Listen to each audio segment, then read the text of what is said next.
இன்றைய புனிதர் அறிவோம். பிப்ரவரி 11, புனித லூர்து அன்னை. பிரான்ஸ் நாட்டில் 3 மழை குன்றுகளால் சூழப்பட்டிருக்கும் அழகிய நகரம்தான் லூர்து.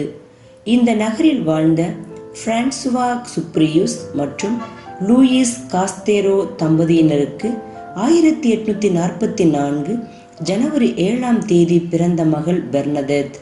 பக்தியும் நல்லொழுக்கமும் கொண்ட இவர் ஏழை விவசாய குடும்பத்தை சேர்ந்தவர். பெர்னதெத் 1858 பிப்ரவரி 11 தமது தோழி மற்றும் சகோதரியுடன் மசபியல் குகை அருகே விறகு பொறுக்குவதற்காக சென்றார். அப்போது அன்னை மரியா பெர்னதெத்திற்கு முதல் முறையாக காட்சி கொடுத்தார். இந்த காட்சியை பற்றி கூறும்போது குகையின் உள்ளே பொன் நிறத்திலான மேகமூட்டம் வெளிவந்தது. அதனைத் தொடர்ந்து அழகான இளமையான ஒரு பெண் குகையின் உள்ளிருந்து வெளியே வந்து ரோஜா புதருக்கு மேல் நின்று கொண்டிருந்தார். அவருக்கு 16 அல்லது 17 வயது இருக்கலாம். அவர் வெள்ளை நிற ஆடை அணிந்திருந்தார். இடுப்பில் நீல நிற இடைக்கச்சையுடன் 2 பாதங்களிலும் மஞ்சள் நிற ரோஜா பூக்களும் அதே நிறத்தில் ஜெபமாலை மணிகள் கோர்க்கப்பட்ட கம்பிகளும் வெள்ளை நிறத்தில் ஜெபமாலை மணிகளும் வைத்திருந்தார் என்று பெர்னதெத் கூறினாள். 1858 ஜூலை 16 மொத்தம் 18 முறை அன்னை மரியா பெர்னதெத்திற்கு காட்சி கொடுத்தார். பலமுறை பெர்னதெத் தங்களின் பெயர் என்ன என்று அன்னையிடம் கேட்டார். முதல் 3 காட்சியில் மரியன்னை எதுவும் பேசவில்லை. 9வது காட்சியில் மசபியல் குகை அருகே கைகளை வைத்து தரையை தோண்ட சொல்லுகிறார். 24 மணி நேரத்திற்குள் அதிலிருந்து நீரூற்று வழிந்தோடியது. இன்றளவும் எண்ணற்ற மக்களுக்கு நலமளிக்கும் ஊற்றாக உள்ளது. 13வது காட்சியில் தனக்கு ஒரு ஆலயம் கட்டுமாறு கேட்கிறார். 15வது காட்சியில் ஜெபமாலையில் மகிழ்ச்சி, துயரம், மகிமை மறைபொருட்களின் 15 மறை உண்மைகளை நாளுக்கு 1 என்று சொல்லி ஜெபிக்க சென்றார். 16வது காட்சியின் போதுதான் நாமே அமல உறுப்பவும் என்று அன்னை மரியா தமது பெயரை கூறினார். ஜெபமாலை ஜெபிப்பதன் அவசியத்தை எப்போதும் சொல்லிக்கொண்டே இருந்தார்.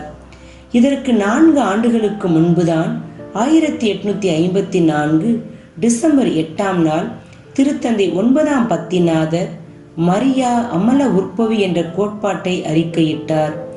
இச்செய்தியை கேள்விப்பட்ட பக்தர்கள் லூர்து நகர் நோக்கி தினந்தோறும் வர ஆரம்பித்தார்கள். பலவிதமான கேள்விகளை பெர்னதெத்திடம் கேட்டு விளக்கம் பெற முயன்றார்கள். அனைவரின் விரிவான கேள்விகளுக்கும் விளக்கமான பதில் தர நான் ஒன்றும் அதிகம் படித்தவர் அல்ல என்று கூறி தாம் கண்ட காட்சிகளை விளக்கினார். இவருடைய அனுபவங்களை ஏற்றுக்கொண்ட திரு அவை 1862 ஜனவரி 18 அதிகாரப்பூர்வமாக லூர்து அன்னையின் காட்சிகளை ஏற்றுக்கொண்டது. 1907 இருந்து லூர்து அன்னை விழா உலகெங்கும் கொண்டாடப்பட்டு வருகிறது.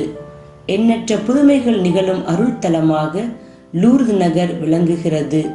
கப்ரியேல் கார்கிம் என்பவர் 1870 பிறந்தார். கடவுளை மறந்து அஞ்சல் துறையில் வேலை செய்து வந்தார். 1899 ஏற்பட்ட ஒரு தொடர்வண்டி விபத்தில் இடுப்புக்கு கீழே செயலிழந்து படுத்த படுக்கையானார். இவருடைய அத்தை கப்ரியேலின் விருப்பத்திற்கு மாற்றாக ஸ்ட்ரெச்சரில் வைத்து லூர்து நகருக்கு அழைத்துச் சென்றார். தொடர்வண்டியில் போய்க் கொண்டிருந்த போது கப்ரியேல் இறப்பின் வாசலை தொட்டு கொண்டிருந்தார். லூர்து நகர் சென்று ஒப்புரவு அருட்சாதனத்தின் வழியாக கப்ரியேல் பாவ மன்னிப்பை பெற்றார். அன்னையின் அற்புத நீரூற்றை அவரின் உடல் முழுவதும் தடவினார்கள். திடீரென அவர் இறந்தவர் போல் ஆனார். வீட்டிற்கு திரும்பலாம் என்றால் அதற்குள் நற்கருணை பவனி ஆரம்பமாகிவிட்டது. முகத்தில் ஒரு துணியை போட்டு மூடிவிட்டு அனைவரும் நற்கருணை ஆண்டவரை வணங்கி கொண்டிருந்தார்கள். நற்கருணை கதிர் பாத்திரத்தை தூக்கி சிலுவை அடையாளம் வரைந்து ஆசீர் வழங்கிய குரு கப்ரியேல் பக்கம் திரும்பி ஆசீர் அளித்த அந்த நேரத்தில் நான் எழுந்து நிற்க வேண்டும் என்று கத்திக்கொண்டே எழுந்து மாதாவை நோக்கி நடக்க ஆரம்பித்தார். 1901 ஆகஸ்ட் 20 அன்று புகழ்பெற்ற 60 மருத்துவர்கள் இவரை பரிசோதித்து இந்த புதுமையை உறுதி செய்தார்கள். அன்னையிடமிருந்து கற்போம்.